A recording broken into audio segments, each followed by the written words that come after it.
Welcome to the Science of Fiction HFY Galaxy Tales. Don't forget to like, subscribe, and tap the notification bell so you never miss a new story from HFY Galaxy Tales, where humanity always finds a way. The night they fell, the sky above the forest was quiet, dark, and cold. Daniel stood near his small wooden house, holding a warm cup of tea. He looked up at the stars like he did every night, just to think. But this night was different. A bright blue light shot across the sky, moving fast. It wasn't a plane, and it wasn't a shooting star.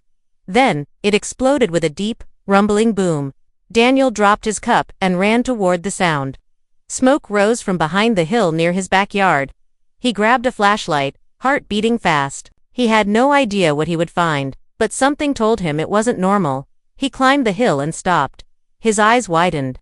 A strange silver pod lay broken in the grass, hot steam rising from it. It wasn't big, only the size of a small car, but the metal glowed with strange symbols. He took a step forward, unsure. Then, he heard it. A soft cry. Like a child. Daniel rushed over. He bent down and saw two small figures inside the broken pod. Twins, a boy and a girl. Their skin was pale blue, and their hair glowed faintly in the dark. Their eyes were closed. They looked hurt, bruised, and freezing. The boy was holding the girl tight, like he was trying to protect her, without thinking. Daniel pulled off his coat and wrapped it around them. The boy flinched, but then relaxed when he saw Daniel's face. The girl shivered but didn't cry again. They were just kids, lost, hurt, alone, and definitely not human. Daniel picked them up gently. They were light, like feathers. He carried them back to his house, his mind full of questions. Who were they? Where had they come from? Were more coming? Inside, he placed them on his old couch near the fire. He brought a warm blanket, water, and soft food. The girl opened her eyes first. Big, silver eyes that looked around slowly. She didn't speak but watched Daniel closely. The boy followed moments later, sitting up with sudden fear in his eyes. Daniel raised his hands to show peace. "I'm not going to hurt you," he said softly, even though he knew they couldn't understand. The twins looked at each other, then back at him. Slowly, the boy touched the blanket. The girl took a sip of water. They were scared but not wild. They trusted him, at least for now. Daniel smiled gently. "I guess you two just dropped from the sky," he said. "What am I supposed to do with you?" That night, he didn't sleep. He sat near the fire, watching the twins breathe softly. They didn't speak, but they didn't need to. They had each other, and now, they had him. At midnight, a red light blinked in the distance. Daniel stepped outside and saw small drones flying overhead. Military. Quiet. Scanning. They passed slowly, then flew away. He looked up and whispered, "They're searching for you, aren't they?" The next morning, Daniel gave the twins namescale for the boy, Leary for the girl. He tried teaching them simple words. Water, food, safe. Leary pointed to a photo on the wall of Daniel's family. She looked sad. Kale picked up a small broken toy and tried to fix it with glowing fingers. Daniel noticed the toy light up. That afternoon, Leary suddenly said a word, one word, soft but clear, crown. Daniel froze. It was the first English word she had spoken. The way she said it. It wasn't just a word, it was a memory, a message, a warning. That evening, Daniel stood outside again, watching the sky. The twins were inside, asleep. But far away, something was coming. Ships, shadows in the clouds. Something big. He didn't know what would happen next. But he knew one thing for sure. These kids weren't just aliens. They were something much more. The secret in their blood. The wind blew hard that morning. Daniel checked the small garden behind his house, pretending everything was normal. But his eyes kept returning to the hill where the alien pod had fallen. He had buried the wreckage with old tarps and branches. It didn't feel like enough. He knew someone would come looking.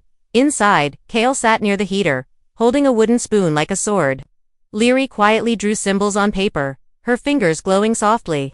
They were learning fast. They listened to every word Daniel said. They copied his actions. But sometimes, they whispered to each other in a language he didn't know. Their voices were soft, but their eyes were heavy, like they carried more pain than any child should. Daniel sat beside them. "Do you remember where you came from?" he asked gently. Kale looked up. He didn't answer, but Leary touched her chest and said again, "Crown." That one word still echoed in Daniel's head. She said it with power, with memory. It wasn't just a word. It meant something big. Maybe something dangerous. Later that day, Kale wandered into the storage shed. Daniel followed him and found him touching an old radio. It was broken, dead for years. But Kale placed both hands on it and closed his eyes. The machine sparked, then lit up. Daniel jumped back, stunned. "You fixed it?" he asked, amazed. Kale looked at him and nodded slowly, as if confused by his own ability. The radio played soft static. Leary walked in and touched it too. Suddenly, a glowing image appeared above it. A hologram. Daniel froze. In the floating light, a tall alien man and woman stood proudly, wearing robes of deep silver and gold. Between them were two children, Kale and Leary. The image shimmered, then changed to show a giant palace under attack. Fires, burning, guards running. The children were taken by servants and rushed toward a ship. Then the image vanished. Daniel sat down, shaking. You're royalty," he whispered. "You're the lost heirs." Leary looked at him with wide eyes. Kale lowered his head. Neither denied it. They couldn't. The proof was right there. They were children but also rulers. Hiding from someone who wanted them dead. Before Daniel could ask more, a sharp sound echoed outside. A ship. Low and quiet. He ran to the window. A black transport had landed near the tree line. 4 figures in dark armor stepped out, scanning the area with strange devices. One of them said something that chilled Daniel's blood. "We're close. Find the heirs, kill the Earthman if needed." Daniel turned to the twins. "We have to go now." He grabbed a backpack and stuffed it with food, water, and supplies. He wrapped the twins in warm clothes. Leary held his hand tightly. Kale looked back once at the house, then followed. They escaped through the back trail Daniel used for hunting. It led to the forest, thick with trees and mud. Behind them, the soldiers searched, getting closer. Daniel moved fast, carrying Leary when she got tired, helping Kale across logs. They didn't complain. They trusted him. By nightfall, they reached an old train station, long forgotten by most people. Daniel had used it for shelter during storms. Now it would be their safe place. As they sat inside, cold and scared, Daniel built a small fire. He looked at the twins. "You two have power. More than I've ever seen. But we need to keep it hidden. Do you understand?" Leary nodded. Kale whispered a word in their language. Daniel didn't know what it meant, but he felt it in his heart. It meant thank you. That night, Daniel stayed awake again, guarding the door with an old rifle. He knew they wouldn't stop hunting. The twins weren't just royal blood, they were the last hope of their people. And now, their only protector was a farmer from Earth. Rise of the Heirs *. The morning was gray and silent as fog moved through the old train station. Daniel sat on the cold floor, his back against the wall, holding a rifle that hadn't been fired in years. His eyes were tired, but his heart was wide, awake. Beside the weak fire, Kale and Leary slept close together, using his coat as a blanket. They looked peaceful, but Daniel knew that peace wouldn't last long.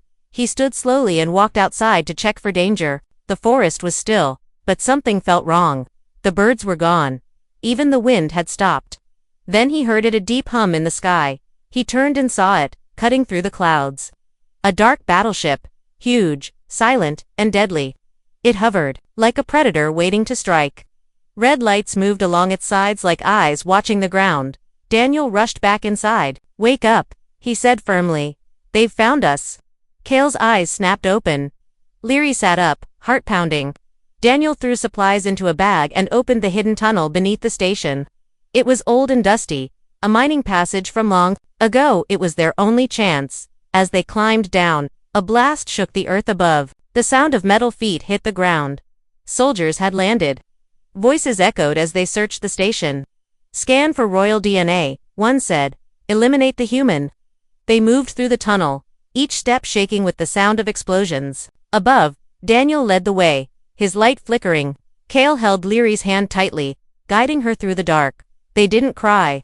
They didn't speak. They were stronger now. At the end of the tunnel, they came out into a large, abandoned bunker, built into the mountain. Daniel had seen it once during a hunting trip, never thinking he'd use it as a battlefield. Now it was their final line of defense. He looked at the twins. "No more running," he said. "We fight here." Kale nodded. Leary closed her eyes. Her hands began to glow. The air around her changed, like the energy of stars was waking inside her. Cale touched the ground, and the old machines in the bunker powered up, one by one. Daniel stared in shock. You can control them. Cale looked up, calm and steady. Only if you believe in us. Daniel smiled for the first time in days. I do. Outside, the enemy arrived. Ships landed. Drones swarmed. Soldiers in black armor formed a circle around the bunker entrance. Their leader, a tall alien with glowing red eyes, stepped forward. Heirs of Zareth, he called. You do not belong here. Come out, and the human will be spared. Inside, Leary stood tall. She walked to the entrance and lifted her hands. A wave of energy shot out, knocking drones from the sky. Cale followed, eyes bright with power. Together, they glowed like stars. In human form, Daniel stood behind them with his rifle. They do belong here, he shouted. And I'm not going anywhere. The battle began. Energy blasts filled the air. Machines rose from the ground, controlled by Cale's mind. Leary formed glowing shields that protected Daniel and blocked enemy fire. Daniel fired back with calm focus. Each shot found its mark. He wasn't just a farmer anymore. Cale climbed onto a damaged alien walker and touched its core. Lights burst from it, and the machine came alive. It stood, turned, and began to fire at the invaders. Leary lifted pieces of metal into the air, forming a barrier of spinning blades that sliced through enemy lines. The leader stepped forward, angry. You are children, he roared. You cannot win. Cale raised his hand. A beam of golden light shot out, blasting the leader back. We are not children, he said. We are the heirs of the fallen crown. A signal burst into the sky from the bunker's antenna. Daniel didn't know what it meant, but the twins looked hopeful. Far above, among the clouds, lights flickered. Ships appeared, huge silver ones, shaped like wings. The Loyalist fleet had arrived. The enemy ships tried to flee, but it was too late. The Royal fleet fired with perfect precision. One by one, the invader ships exploded or retreated. The enemy soldiers surrendered or vanished into the trees. The leader lay on the ground, broken and silent, inside the bunker. Daniel dropped to his knees, out of breath. The twins stood before him, their glow fading. They looked older now, not in age, but in spirit. They had found their power, their past, and their place. A door on one of the Loyalist ships opened. A tall figure stepped out, dressed in silver robes. He bowed to the twins. Your parents would be proud, he said softly. We've waited a long time. Cale and Leary turned to Daniel. Come with us, Leary said. You're our family. Daniel looked at the ship, then at the forest behind him. He smiled. I think my place is here, but I'll always be waiting if you visit. The twins hugged him. Tight, long. No words. Just warmth. Then they stepped onto the ship, hand in hand. As it rose into the sky, Daniel watched, eyes full of pride. They had fallen from the stars, but they rose again, not as orphans, but as rulers, and somewhere deep in the stars, 2 royal children carried the memory of a kind farmer from Earth, their true first home.